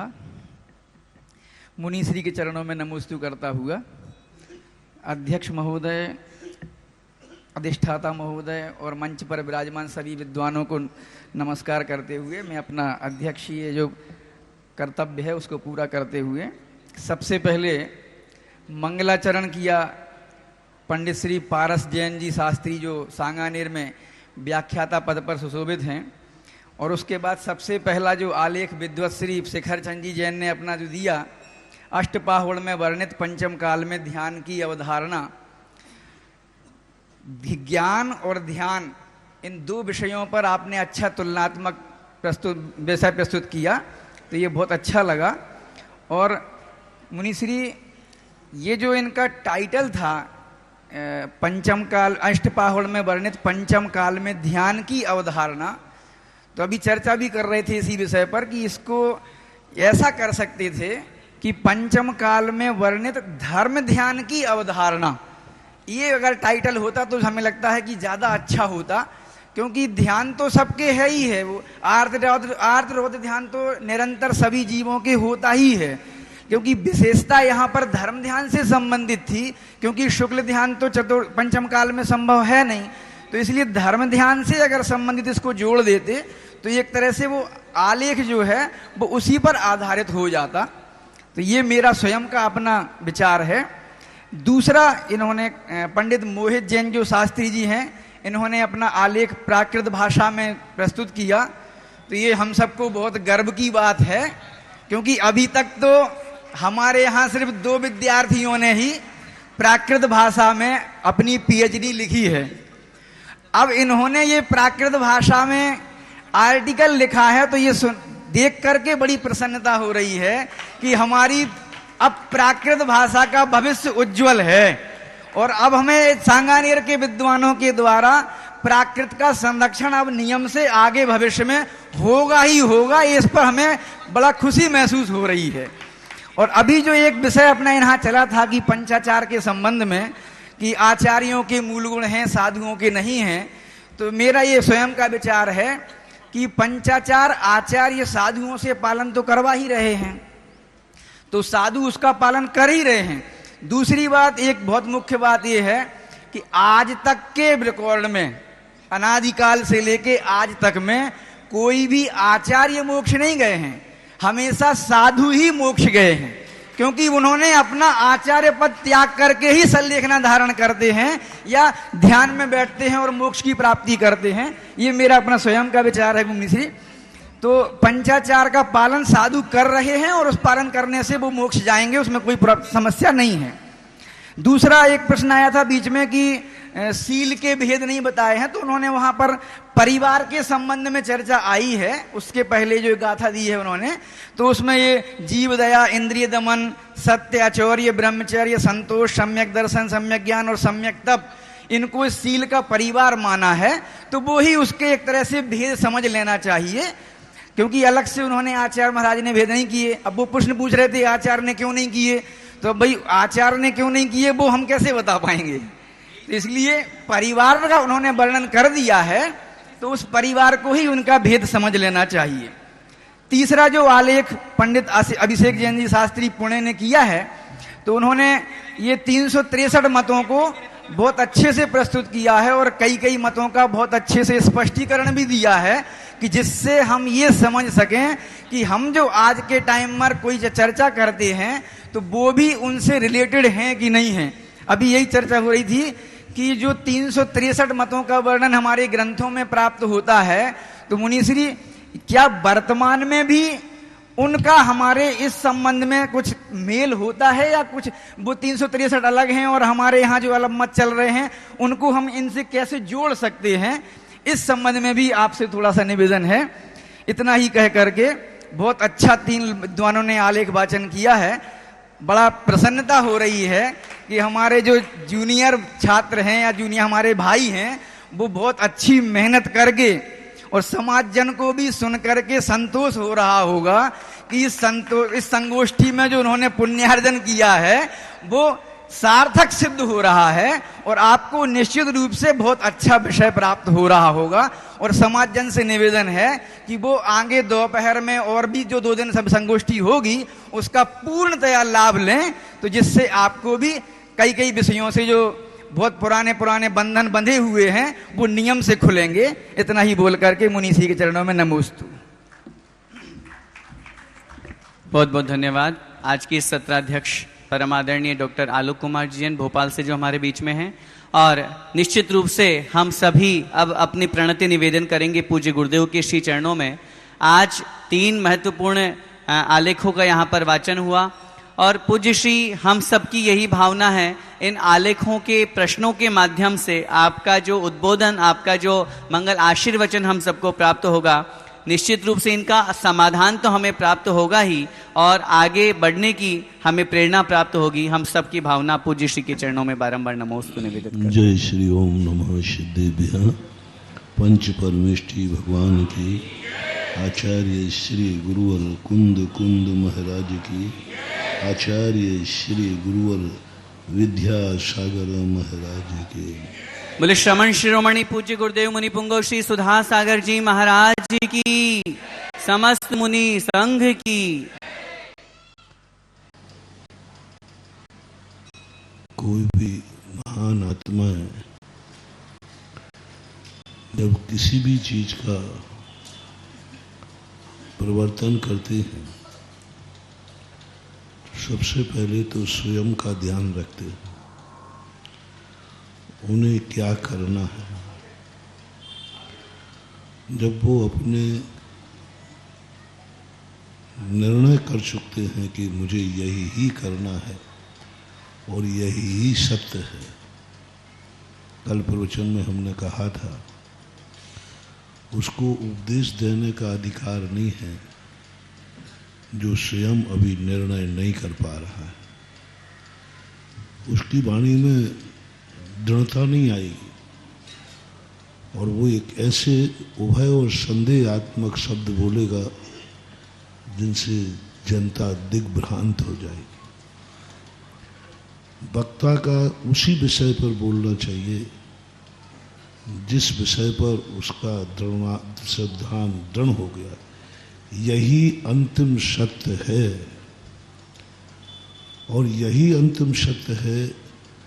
ऐसा जो अंदर निर्णय कर चुकता है, उसके शब्दों में वो जोश आएगा, वो दृढ़ता आएगा, वो चुनौती देगा और वो हर चीज के लिए निपटने को तैयार होगा। उसे कितने भी वितर्क आ जाए, उसको कभी मिथ्या दृष्टि नहीं बना सकते।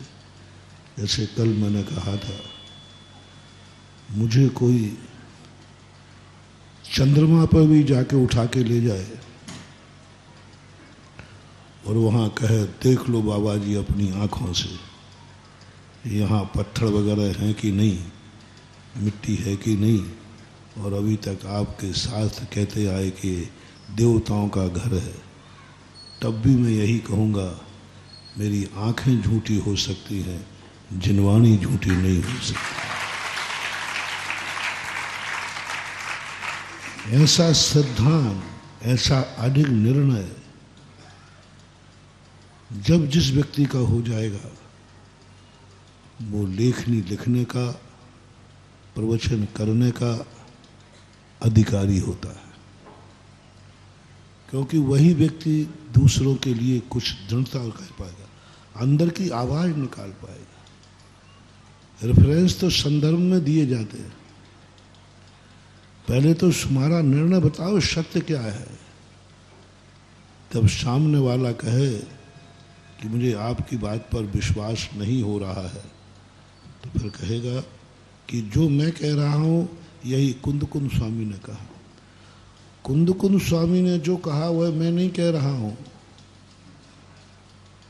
इसको अभी सम्यक दर्शन नहीं है। कुंद कुंद स्वामी ने जो कहा वो मैं कह रहा हूं, ये वक्ता है, ये लेक्चर है, ये सम्यक दृष्टि का लक्षण नहीं है।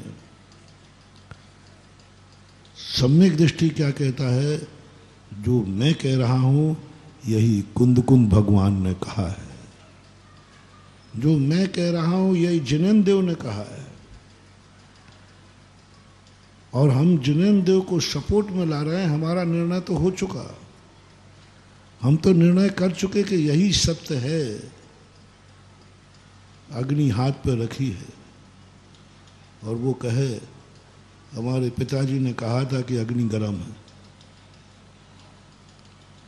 क्या कहेगा, मैं देख रहा अग्नि गर्म है, यही मेरे पिताजी ने कहा था, उक्तम चा।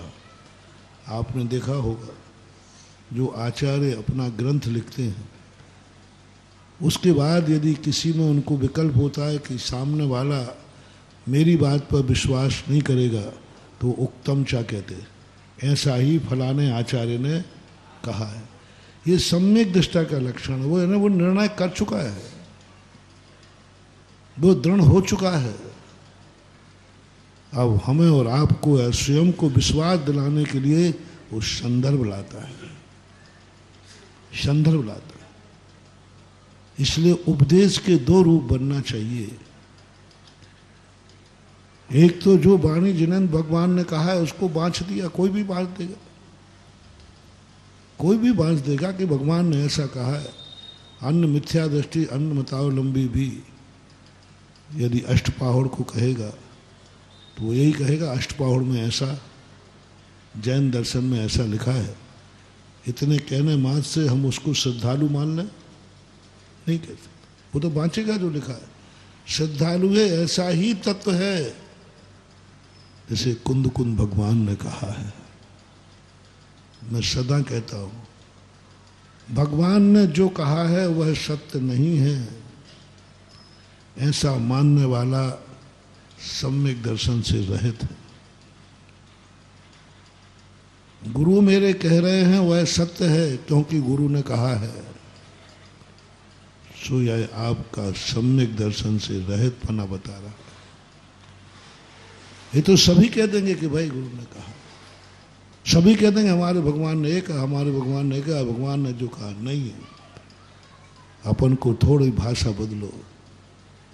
भगवान ने कहा है वह सत्य नहीं कह रहा हूं, जो सत्य है वही भगवान ने कहा है। अब देखना कितना अंतर आ गया। भगवान कह रहे इसलिए भैया मानो, क्योंकि भगवान तो झूठ बोलते ही नहीं है। नहीं, मेरा विश्वास भगवान के ऊपर है कि भगवान ने वही कहा है जो सत्य है। क्योंकि भगवान असत्य ज्ञानी नहीं होते, सत्य के ज्ञानी होते। भगवान के कहने से वह सत्य नहीं हो गया, सत्य था सो भगवान के कहने युग में आ गया। सत्य था सो कहा है सो सत्य नहीं है। गुरु महाराज ने कहा है इसलिए सत्य नहीं है, यही सत्य था सो गुरु ने कहा है।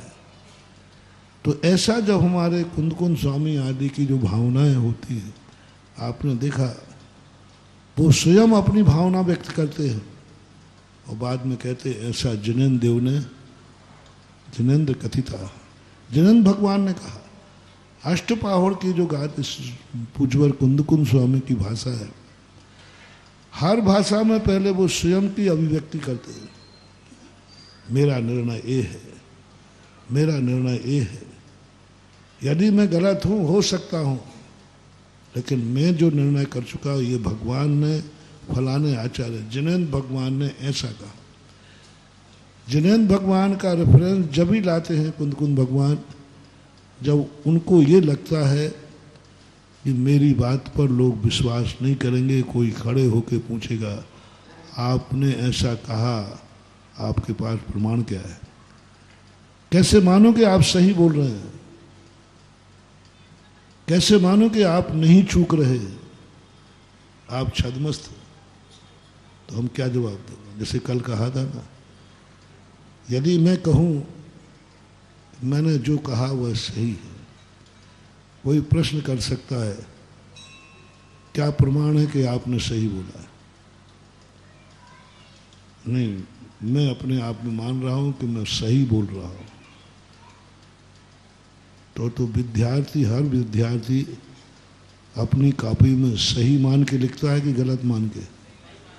फिर गलत क्यों हो जाता? हर विद्यार्थी सही मान के लिख रहा है, फिर भी गलत क्यों हो जाता है? ये जब प्रश्न कोई करेगा तो हम क्या जवाब देंगे? आप कह रहे हो कि मैंने सही कहा है, मैं सही बोल रहा हूं। सामने वाला कहता है, तो हर विद्यार्थी कहता है, हर मतावलंबी कहता है मैं सही हूं। दूसरा प्रश्न कोई उठा सकता है, आप सर्वज्ञ हैं कि छद्मस्त हैं? छद्मस्त है तो छद्मस्त से भूल हो सकती है कि नहीं? हो सकती है। तो फिर आपसे भूल हो गई हो तो? इन दो प्रश्न जब लेखक को या वक्ता को सामने आ जाते हैं कि मेरे कथन पर सामने वाला दो प्रश्न उठा सकता है, उसके समाधान में वो तुरंत विचार करता है, मैं जो कह रहा हूं यही बात चाचा जिनेंद्र ने कही है, वह मैंने कही है। अब आपको सारे प्रश्न खत्म। जिनेंद्र भगवान तो सर्वज्ञ, हाँ वो तो सर्वज्ञ, उनसे भूल तो नहीं हो सकती, नहीं हो सकती।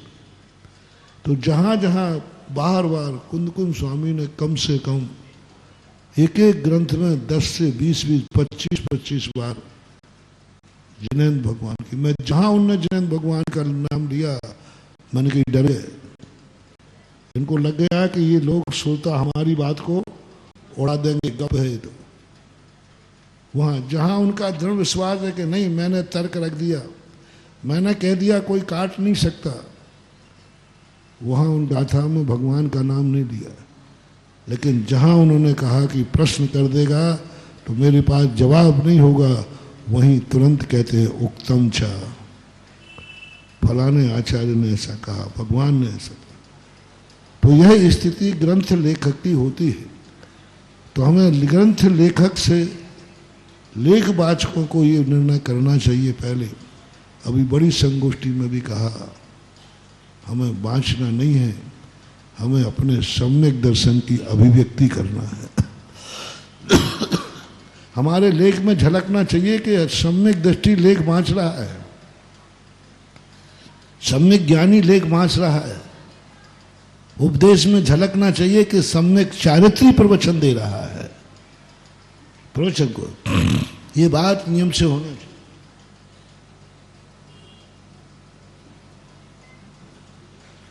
उसके कर्ता में, उसके करण में, उसकी क्रिया में, उसके शब्दों में नियम से ऐसा आएगा कि ये बात मात्र वही बोल सकता है जिसके जीवन में स्वयं चारित्र उतरा है। आप लोग कहते हो ना, कई बार कहते हो कि ये बात और कोई बोल ही नहीं सकता, किसी की हिम्मत नहीं हो सकती। इतने दावे के साथ कोई बोल रहा है तो नियम से उसके पास स्वयं की अनुभूति। ऐसे ही सम्यक ज्ञानी, सम्यक ज्ञानी एक वाचक होता है, सामान होता है, ज्ञानी होता है, सम्यक ज्ञानी नहीं। रावण ज्ञानी था, सम्यक ज्ञानी नहीं। बड़े बड़े वक्ता लेक्चरर ज्ञानी होते हैं, सम्यक ज्ञानी नहीं। सम्यक ज्ञानी जो होता है उसकी भाषा में, उसकी टोन में निर्णयात्मक आदेश निकलेगा, वस्तु तत्व ऐसा ही है। और ये आवाज जब निकलती है तो ऐसे लगता है कि जैसे बहुत सम्यक ज्ञानी बोल रहा है। आपको विश्वास नहीं है तो मेरी बात जिनेंद्र भगवान कसौटी हो, जिनवाणी गुरु हमारे वक्तव्य के काफी जांचने वाले हो, लेखक हम हों, हमारी लेखनी उत्तर पुस्तिका बनना चाहिए और गुरु जांचने वाले हो। भगवान कसौटी है। हमारा सोना यदि, ये सोना किसका है? ये सोना हमारा है। क्या सबूत है खोटा है? जिनेंद्र भगवान की कसौटी पे कस लीजिए। कसौटी तुम्हारी नहीं हो सकती। तुम्हारा सोना है, कसौटी जिनेंद्र भगवान की हो। इसको बोलते हैं कि यह सम्यक दृष्टि बोल रहा है। सम्यक दृष्टि, सम्यक ज्ञानी, सम्यक चारित्री स्वयं सोना बन जाता है और सच्चे देव साध गुरु को कसौटी बना लेता है। ये दोनों में अंतर हो जाता है। तो हमारे लिए लेख वाचकों को जैसे अपन कुंद भगवान उनकी वाणी में झलक रहा है कि उत्तम चारित्री थे। अष्टपहर पढ़ने के बाद ऐसा लगता है कितना निर्मल रहा होगा पूज्य गुरुदेव कुंद भगवान का चारित्र। क्योंकि शीतलाचारी इस बात को नहीं बोल सकता, इस बुलंदी पर नहीं बोल सकता, उसके अंदर इतना साहस नहीं आ सकता। अष्टपाहुड़ ग्रंथ को ऐसी ऐसी स्थिति कर दी, उससे लगता है इतनी दृढ़ता बोलते समय, वक्ता को बोलते समय ये लेना चाहिए कहीं ऐसा ना हो कि मैं प्रवचन दे रहा हूं और सामने लोग हंस रहे होंगे, देखो वो उनको अब रास्ता बता रहे हैं, और स्वयं उसके अंदर ही भाव होना चाहिए, हाँ मैं निर्णय कर चुका हूं। तो सभी विद्वानों से मेरा कहना है कि लेख हमें वाचक बन के नहीं, सम्यक दृष्टि सम्यक ज्ञानी बन के बांचना है। और अपने लेख में कुछ निर्णय की भाषा होना चाहिए, अपने लेख में कुछ उपलब्धि की भाषा होना चाहिए, अपने लेख में अपनी आत्मा की आवाज होना चाहिए, और आवाज में संदर्भ होना चाहिए भगवान का। उस कॉपी को जांचने का अधिकार होना चाहिए गुरु को, उसकी कसौटी होना चाहिए जिनेंद्र अथवा जिनवाणी। यदि उनकी कसौटी में हम खोरे निकल गए तो हम खोटे तो हो जाएंगे, लेकिन मिथ्या दृष्टि नहीं होगी। हमारा कथन खोटा हो जाएगा, लेकिन हम मिथ्या दृष्टि की खोटी में नहीं आएंगे, क्योंकि हमने लिखा तो है, लेकिन कसने का अधिकार हमने भगवान को दिया है। ऐसे अष्टपाहुड़ में जो ध्यान की चर्चा आई थी, ध्यान वस्तुतः बहुत अच्छी बात, एक शब्द खोला आज के लोगों के लिए कि जो ये मानते हैं कि वर्तमान काल में, पंचम काल में ध्यान नहीं है, ध्यान तप में आता है, तप चारित्र में आते। ध्यान कहाँ आता है? तप में, और तप चारित्र में आते। और चारित्र जो है हमारे यहाँ भावलिंगी संत को ही तप होते हैं। अभ्यंतर तप और बाह्य तप। ध्यान बाह्य तप है कि अभ्यंतर तप? अभ्यंतर तप। काय क्लेश बाह्य में गया, अनशन अमूत्रीय व्रत परिशंका रस परित्याग काय क्लेश, ये तो बाह्य में चले गया। लेकिन अभ्यंतर देखना कितना बड़ा रहस्य है, कितना बड़ा जवाब मिल गया सारे जगत के लिए। और एकांत मतावलंबी कंजाई श्लोक सुनो रे भाइयों। मैं भाई इसलिए कह रहा हूं कि कैसे भी हो तो आखिर भाई। अरे कैसा भी हो, मारी चाहे तो आदिनाथ का पोता ही, उसको कौन हटा सकता है? वंश में जब नाम लिखोगे तो पोते की बंदियत को कोई मिटा नहीं। कहलाएगा तो भारत का बेटा, कहलाएगा बाहुबली का भतीजा, कहलाएगा ऋषभदेव का पोता। इसलिए भले तुम कैसे ही हो, लेकिन तुम मेरे सादरमी भाई भी हो। भटक रहे हो, कितनी बड़ी बात। ध्यान शब्द अभ्यंतर तपों में आता है, और अभ्यंतर तप नियम से भावलिंगी को ही होते। नियम है मूलाचार, बिना भावलिंगी के अभ्यंतर तप हो ही नहीं सकते। और ध्यान अभ्यंतर तपों में है, और भावलिंग बिना चारित्र के संभव नहीं है। और उन्होंने कुंद स्वामी ने कितनी बड़ी बात कह दी। जो आज के मानते हैं कि पंचम काल में ध्यान नहीं है, तप नहीं है, चारित्र नहीं है, भावलिंगी नहीं है, वे अभव्य हैं, अभव्य सम नहीं। बहुत महान विश्ले बाबू, मैंने पूछा कि भाई गाथा तो बताना, थोड़ा नंबर याद तो था, लेकिन कहीं कहीं सम शब्द नहीं डाल दिया हो। उन्होंने कहा अभव्य ही हैं। जो ये कहते हैं कि पंचम काल में भावलिंगी मुनिराज नहीं है, पंचम काल में मुनिव्रत नहीं है, उनके लिए कुंद भगवान, जिन कुंद को तुम प्रमाण मानते हो, कुंद को ही सब कुछ मानते हो, उनकी कथन की वाणी को सर्वज्ञ की वाणी है, इस पर मैं आपके साथ सहमत हूं। आप भी मानते हैं कि कुंद की वाणी यानी सर्वज्ञ की वाणी है, इस बात पर मैं भी सहमत हूं। कुंद की वाणी सो सर्वज्ञ की वाणी है। अपन दोनों एक को माने। यही बात मैंने जयपुर में 96 में कही थी। भीलवाड़ा में भी एक मुमुक्षु बंधु आते थे, उनसे कही थी, मैंने कि अपन उन आचार्यों को ले लो जिसमें दोनों की श्रद्धा हो, मत लो जिसमें आपकी श्रद्धा नहीं, मैं उन आचार्यों को नहीं लूंगा। आप उन आचार्यों को ले लेते हैं जिसमें तुम्हारी हमारी दोनों की श्रद्धा है। कुंद कुंद भगवान पे है, चलो कुंद कुंद भगवान से अपन निर्णय कराते हैं कि पंचम काल में भाव लिंगी मुनि है कि नहीं। पहले तो कुंद कुंद को ही निपटाते हैं, वो कौन से काल में थे? पंचम काल में थे, तो पंचम काल में तो भावलिंगी होते नहीं। भद्रबाहु स्वामी थे, तो उनका जवाब तो महाराज वो प्रारंभ में थे। चलो मैंने कुंद कुंद स्वामी ने ये नहीं कहा पंचम काल में भी। इस कार्यक्रम के पुण्यार्जक थे श्री कंवरलाल जी महावीर प्रसाद जी, पाटनी, मदनगंज, किशनगढ़, राजस्थान।